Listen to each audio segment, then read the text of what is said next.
Hello, मैं राहुल झा। मेरे YouTube channel talent zone में आपका हार्दिक स्वागत है।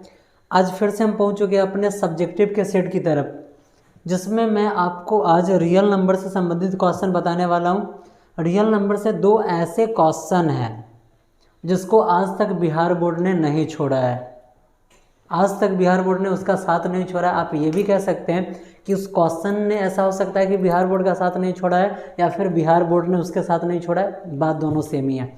चलिए, आज उस दोनों क्वेश्चन का हम प्रैक्टिस करेंगे। और ये दोनों क्वेश्चन दो दो नंबर के लिए आते हैं, और यहाँ ये दोनों क्वेश्चन हमेशा आते ही आते हैं। इसमें सिर्फ यही हो सकता है, बहुत हो सकता है तो इसका डिजिट चेंज कर देगा, बनाने का नियम सेम वही रहेगा।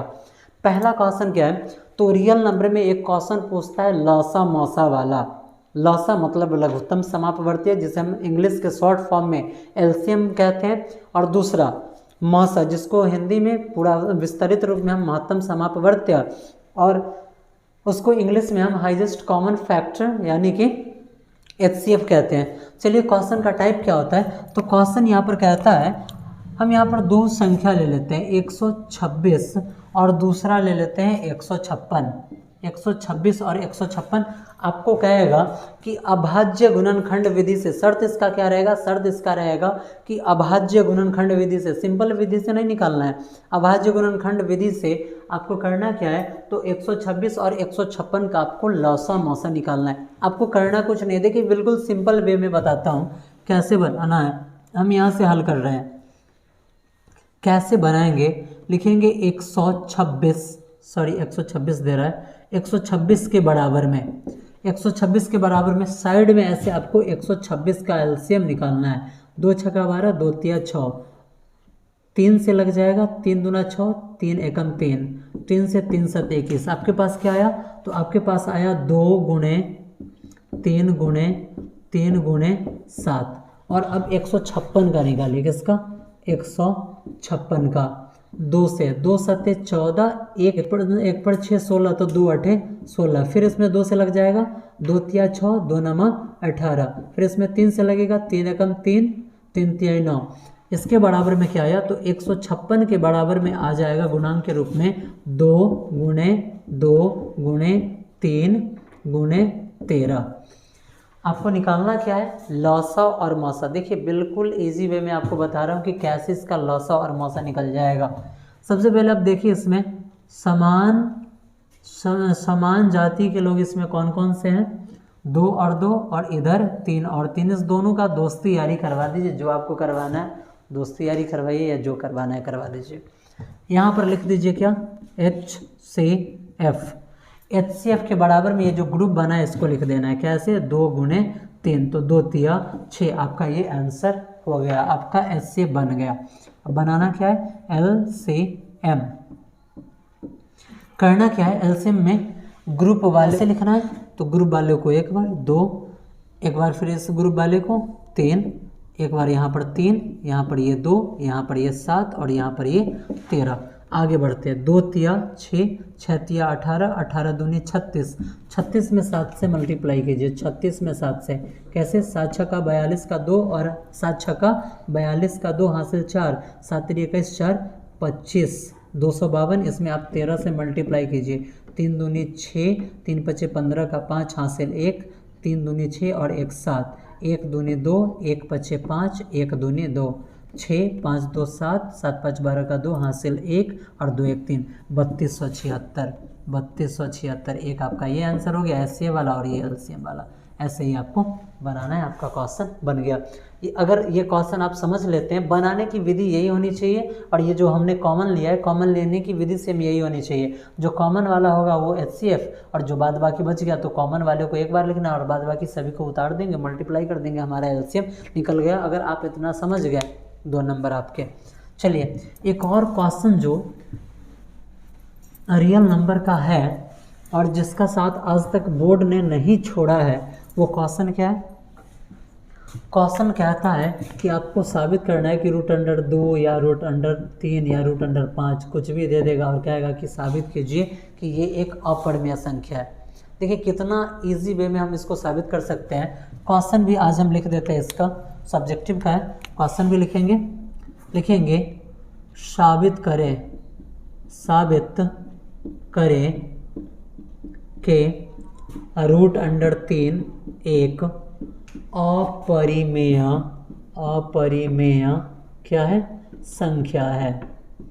बिल्कुल इजी क्वेश्चन है, ठीक है, बिल्कुल इजी क्वेश्चन है। 2 नंबर में एक क्वेश्चन आता है, देखिए बनाने का तरीका बिल्कुल इजी है। कैसे, हमें साबित क्या करना है कि रूट अंडर 3 एक अपरिमेय संख्या है। जो साबित करना है हम इसका उल्टा क्या करेंगे, मान लेंगे। लिखेंगे माना कि रूट अंडर 3 अपरिमेय साबित करना है तो हम परिमेय मान लेंगे। माना कि रूट अंडर 3 एक परिमेय संख्या है, ठीक है। तो यहाँ लिखेंगे परिमेय संख्या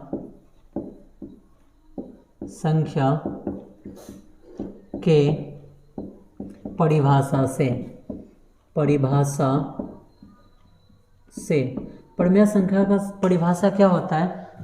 आप अगर आप क्लास कर रहे हैं तो आपको शुरुआती दौर में ही पढ़ाया गया होगा कि जिसे हम P/Q के रूप में लिख सकते हैं वही परिमेय संख्या होता है, यानी कि P/Q परिमेय संख्या होता है। यहाँ लिखेंगे हम क्या, परिमेय संख्या हमारे पास क्या है, रूट अंडर 3 है, और P/Q भी परिमेय संख्या और ये भी परिमेय संख्या, तो दोनों आपस में हो जाएगा बराबर। रूट अंडर 3 के बराबर में P/Q। आप इसको उधर भेज दीजिए, किसको, रूट को। अगर रूट उधर जाता है तो यहाँ पर ये स्क्वायर लेकर आएगा, P/Q का होल स्क्वायर, यानी कि 3 के बराबर में ये स्क्वायर P के लिए भी है और ये स्क्वायर Q के लिए भी है। लग रहा है क्वेश्चन भी खत्म हो रहा है और मार्कर भी। अब क्या करेंगे, 3 के बराबर में P² और इस Q को आप क्या लिख सकते हैं, Q गुणे Q। एक Q यहाँ पर भाग में है, इधर आएगा गुणा में, तो 3Q के बराबर में P²/Q हो गया। जो बट्टा में लिखा रहता है उसको हम बोलते हैं भिन्न, और उसके अलावा ये जो हमें पॉइंट मिला इसको हम बोलते हैं पूर्णांक। तो कभी भी 2 रुपये 5 रुपये के बराबर नहीं हो सकता है। 2 रुपये 2 रुपये के ही बराबर में आएगा और 5 रुपये 5 रुपये के ही बराबर में आएगा। इसलिए कभी भी भिन्न वाले के ही बराबर में आएगा और पूर्णांक वाले के बराबर में ही आएगा। लेकिन यहाँ पर पूर्णांक के बराबर में क्या हो रहा है, भिन्न हो रहा है, जो कि गलत है। लिखेंगे यहाँ पर क्या, सेम आपको ऐसे ही लिखना है, उपरोक्त में पूर्णांक संख्या के बराबर में भिन्न, जो गलत है। क्यों गलत है, तो क्योंकि पूर्णांक के बराबर में भिन्न हो ही नहीं सकता है। पूर्णांक के बराबर में कभी भी भिन्न हो ही नहीं सकता है, इसलिए ये क्या है, गलत है। अब लिखेंगे अतः हमारी मान्यता गलत है, हमारी मान्यता गलत है। हमारी क्या मान्यता गलत है, तो हमारी मान्यता गलत है कि हमने रूट अंडर 3 को परिमेय संख्या मान लिया है।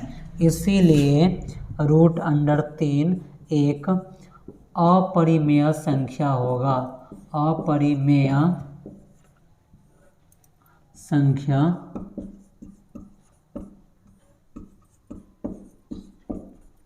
होगा। आपका ये हो गया, यहाँ पर साबित हुआ। यहाँ पर लिख दीजिए, मार्कर नहीं चल रहा है इसलिए कलर चेंज। साबित हुआ। चलिए, उम्मीद करता हूँ कि क्वेश्चन आपको भली भांति समझ में आया होगा। एक और बात बता दूँ, यहाँ पर आपको रूट अंडर 3 साबित करना था। अगर आपको रूट अंडर 2 दे दे या रूट अंडर 5, आपको करना कुछ नहीं है। अगर आपको रूट अंडर 2 मिल रहा है या रूट अंडर 5 कुछ भी मिल रहा है तो आपको करना क्या, अगर रूट अंडर 2 ही है तो 3 के जगह पर आपको सिर्फ 2 डाल देना है। अगर रूट अंडर 5 ही कह रहा है तो 3 के जगह पर आपको 5 डाल देना है। आपका क्वेश्चन बन जाएगा। चलिए, उम्मीद करता हूँ कि क्वेश्चन आपको पसंद आया होगा। फिर मैं अपना अगला वीडियो लेकर आऊँगा सब्जेक्टिव और ऑब्जेक्टिव दोनों पर। तब तक के लिए वीडियो को एंजॉय कीजिए, क्वेश्चन को समझिए। मिलते हैं फिर अगले वीडियो में, तब तक के लिए धन्यवाद।